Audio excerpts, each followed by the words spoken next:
ওসমান হাদি ইনকিলাব মঞ্চের একজন জনপ্রিয় মুখ। জুলাই আন্দোলনকে কেন্দ্র করেই রাজপথ থেকে সামনে আসেন তিনি।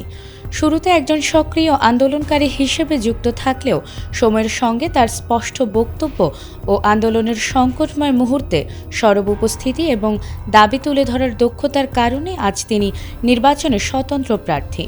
নির্বাচনী পরিচালনার সময় গতকাল ইনকিলাব মঞ্চের মুখপাত্র ও ঢাকা ৮ আসনের সম্ভাব্য স্বতন্ত্র সংসদ সদস্য প্রার্থী শরীফ ওসমান হাদি গুলিবিদ্ধ হয়।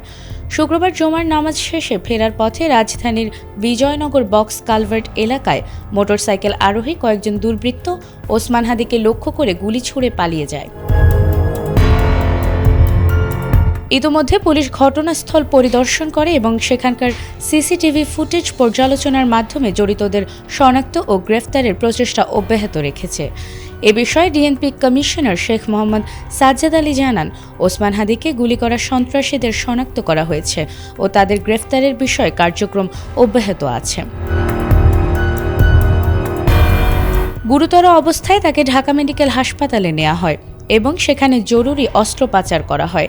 এ সময় তিনি দুবার কার্ডিয়াক অ্যারেস্ট করেন এবং মাথায় গুলিবিদ্ধ হওয়ার কারণে তার মস্তিষ্কে বড় ধরনের আঘাত হয়েছে।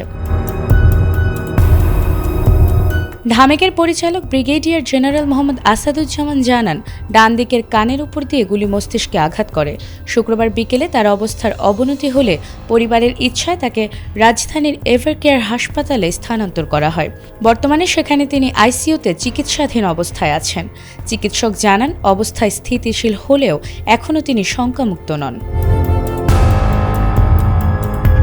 বিভিন্ন রাজনৈতিক দল, ছাত্র সংগঠন এই হামলার তীব্র নিন্দা করে এবং দ্রুত দোষীদের শনাক্ত করে শাস্তির আওতায় আনার দাবি জানিয়েছে। স্থানীয় ও জাতীয় পর্যায়ে অনেকে তার জন্য দোয়ার অনুরোধ করেছেন এবং তা দেশজুড়ে সমর্থন করা হচ্ছে।